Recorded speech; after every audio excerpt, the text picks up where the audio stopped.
gentlemen, please welcome Daniel Craig. I wish I was James Bond, just for a day, kissing all the girls, put the bad guys away. I wish I was James Bond. Mr. Daniel Craig, ladies and gentlemen. Arm in sling.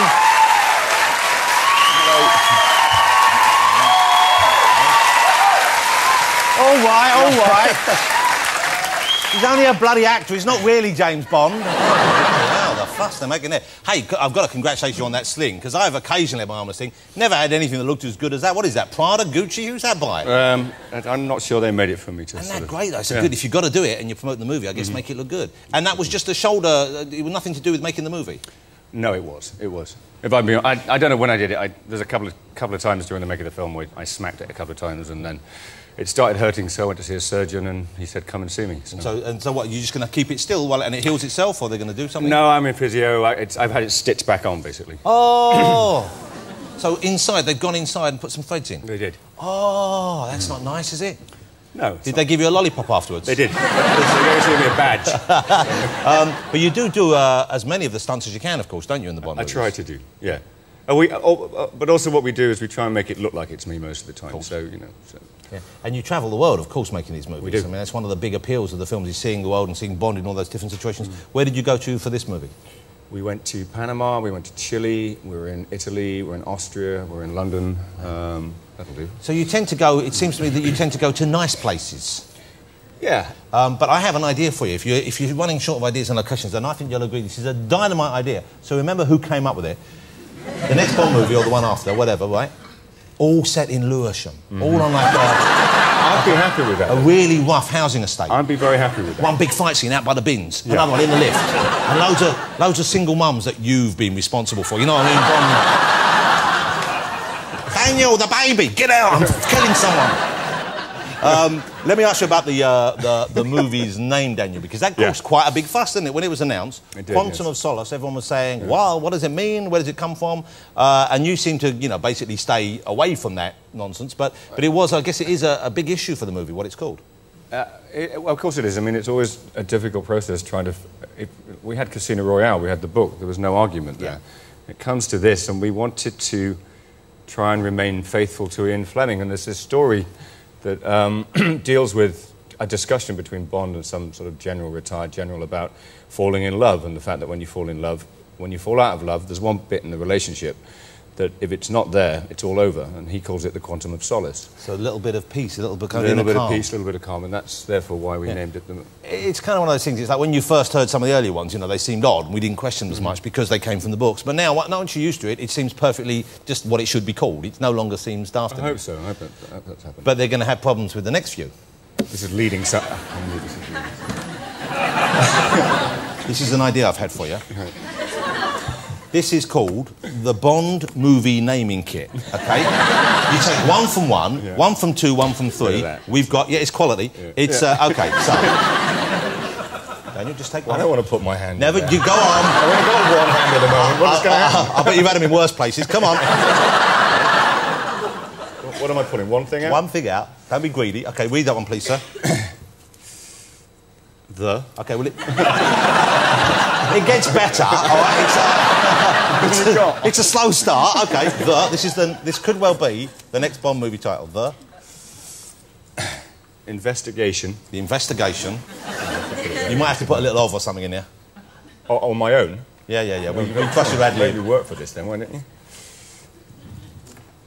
That's not bad. No, that'll work. The Investigation of Morality. I think you like that, don't you? OK. We'll do another one. Do another one. You get the boring bag. Sure. A or A. Oh, that one was too good. I like that. How come you're I did that one. This is loaded. No, it's not. It's not. All right, well, give it back. No, if you don't want brimful, you don't want a brimful. I like brimful. A brimful. Looking at it before you pull it out. You'll be paid this up. Oh, a brimful of diamonds. A brimful of diamonds. Sounds a bit saucy. One more. Because I want to get a dirty one. OK. There's not many. God, where's that beaver? We put it in there somewhere, didn't we? Another This is the one. Go on. Oh, that's a good one. There you go. The climax. Oh!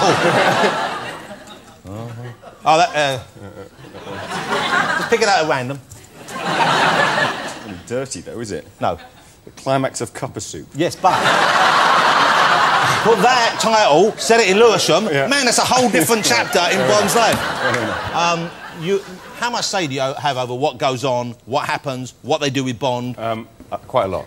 Quite a lot. Yeah. So you can get involved. So they're not going to take the character into an area that you don't feel comfortable with, or... No, I mean, in fact, that was... I've been very lucky that from the very beginning I was sort of given sort of free rein to sort of try and have to sort of push it the way I felt it, you know. But we all agreed, so that wasn't sort of, you know. We're going to show a clip now of the movie. And we had an email from a viewer called Gab Gibbons. It says, "Dear Jonathan team, I watch the show every week and love it, but can I make a suggestion?" And it's to do with the way Daniel just turned round there, you see. Let's have a look at the next bit. When you have a guest being interviewed, can't you give them a swivel chair to sit in? Because to see them trying to turn 180 degrees to watch the screen is so awkward. Like you just had to do then. And I realised that, of course, that is probably quite right, because it's good. But I thought, well, we have Mr. James Bond, Daniel Craig, on the show this week. If we need to turn around and watch a clip, why don't we do it Bond style? You know what I'm talking about? We're about to find out, you know. Because you know the way I roll, Daniel. You know I don't More ways than one.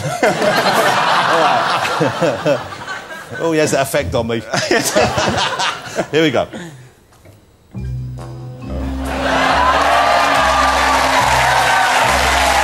It's shaking. Is it safe? Have a look at the clip. Here we go. When was the last time you slept? Vesper's boyfriend, Yusuf Kabira, the one who was abducted in Morocco, the one she was trying to save. His body was washed up on a beach in Ibiza. We're meant to believe the fish did that to his face. His wallet and ID were in his pocket. Oh, that's convenient. Quite. Which is why I did a DNA check on a lock of his hair found in Vesper's apartment. It's not him. A lock of his hair. I wouldn't have thought Vesper the sentimental type. Well, we never really know anyone, do we? But I do need to know, Bond. I need to know that I can trust you. And you don't? Well, it'd be a pretty cold bastard who didn't want revenge for the death of someone he loved. You don't have to worry about me. I'm not going to go chasing him. It's not important. And neither was she.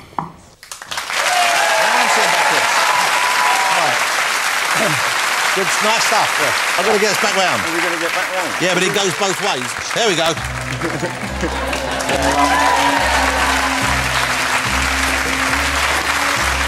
Now to stop it. Hold it.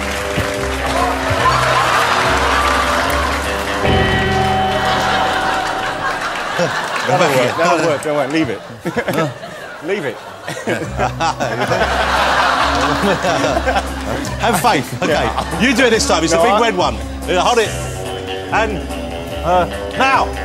Now. That's pretty better, isn't it? Yes.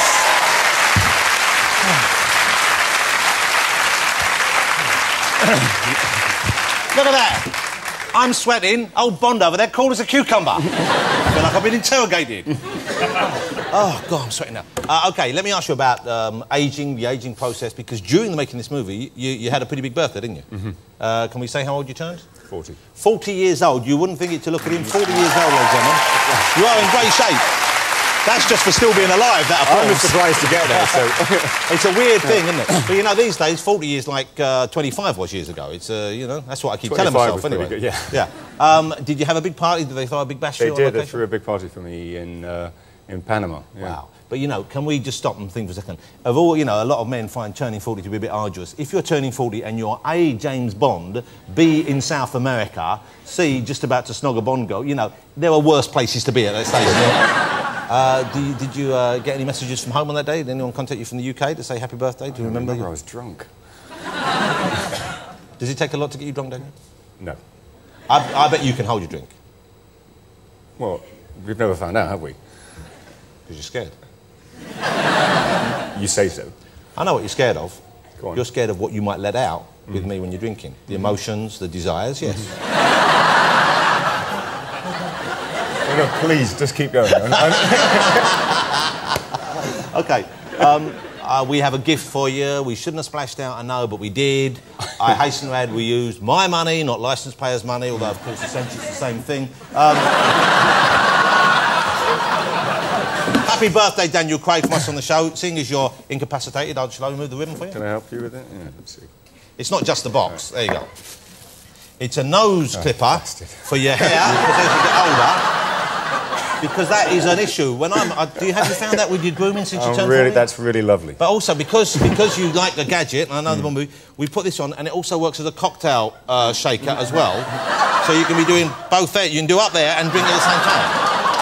And that's a one-of-a-kind. That's for you. Thanks so much. Put the ribbon in. Thank you very much. Are you going to take that home with you? I will. Yes, I will. OK. That's a present for you, from us there. All right, now, you mentioned the second Bond movie. You were excited about it. You're looking for the third one. But I know you have time in between the Bond movies to take on other projects, be it live work, on stage or movies. What are you going to do next? What's lined up for you in between this and the next Bond movie? I've got nothing between this one. I mean, I don't know when we're going to shoot the next one, but I've got nothing lined up at the moment. I'm just going to get this to heal and take some time off, get a holiday. I guess you probably need something. It's pretty long. It's a long jaunt these movies take, isn't it? It's been... Yeah, it has, because it's been such a short period between the time we finished shooting and the time it's being released that, you know, now I'm sort of on the road. We're going out. We're trying to sell the movie. We're trying to publicise it. Well, that takes a long way. You go all around the world, don't you? Because it's a global phenomenon. But what do you do to unwind? If you had time now, if they said, OK, you've only got a month off, you can't do another movie, you can't do a live thing, what do you enjoy doing when you're away from the business itself? Sitting on the beach reading a book. Just sitting and reading. Any hobbies apart from that? Nothing special. You collect anything? No. No, you don't collect anything? Not really, no. Nothing at all? No, not in any great number. What do you give if you want to give yourself a special treat? The movie opens bigger than anyone could expect all over the world. I like watches. You like watches? Oh, you collect watches? Collect them. I've got a few. Yeah, sounded like you collect them to me. It's like being on the... I don't understand. It's like... Well, I want to get to the bottom of your obsession with watches. Now, here's the thing. I've met all the Bonds. All the Bonds but one, the American guy who did it years ago, early on. Jimmy Bond. Jimmy Bond. I never met him, but all the other guys I met, including Bob Holness, who was the first Bond, believe it or not, you know, from Blockbuster, but before Blockbuster. So, and every time I've got the... You seem to be the only one who knows this piece of information, because I've never heard this about Bob Holness. You didn't know it's about Bob Holness? No. Well, you sit down with him, he doesn't stop going on about it, I'm telling you. I'll have a pee, please, Mr. Bond, you know, he's like that. Anyway, every time I hung out once, especially peers, I've always dropped hints about, oh, me, going to give you the free watches. They think, no, I suppose for them it's nothing really, is it, a free watch like that? I suppose they've got loads of them. I suppose they give away to everyone else to promote the movie. Yeah, I'll do a bit for the film if you want. Yeah, those watches look good. Have I ever had a bloody watch? What do you want me to do? Give me that... Give me that watch you got there. A, you didn't pay for it. B, you don't collect them. I collect them. Did you know that? Did you know I was a watch collector before you came on the show, flaunting your watches? If you want this watch, it's yours. Oh, I feel bad now.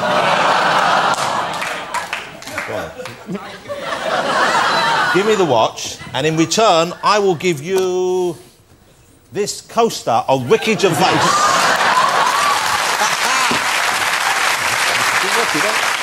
OK. I couldn't possibly take your watch off you, but if you want to donate that to charity on my behalf or your behalf, that would be a lovely thing to do, wouldn't it, ladies and gentlemen? I'll do that. Why don't we give this to Children in Need? It's on in 2 weeks' time, and we'll auction this on Children in Need. No, you've got to keep it. I don't want that. I don't need those. I don't need those. Wouldn't this be lovely? Ricky to sign those. No, wouldn't this be lovely in your whatever... We'll make it a sort of a part I of the don't know bid. where you live. I don't know what your house is like. Never invited me round. But... wouldn't it be great? You could start a collection of famous face placemats. Giving him a watch. Thank you. Look at that. He goes I'm really grateful. Look at his little face. He can't believe his luck. He's gone over the nose trimmer and a picture of Ricky Gervais on a coaster. It's got to be one of the best nights of your life, isn't it? How great to see you again. I want to see you in more movies outside the Bond movies. I love you in the Bond films, don't get me wrong. And, you know, the risk of going out on a limb here, I think you're dangerously close to becoming my all-time favourite Bond. That's very nice. Thank you very much. Thank you very much. Hey, how great to have Daniel Craig on the show, isn't it, ladies and gentlemen? What a great sport, what a great talent, what a great actor, and a great James Bond. The new movie, Quantum of Solace, is out. Make sure you go and see it. It's open. I think it opens next Friday here in the United Kingdom. Mr. Daniel Craig, ladies and gentlemen. Thank you, Daniel. Hold on. No, can't go without those. Yeah.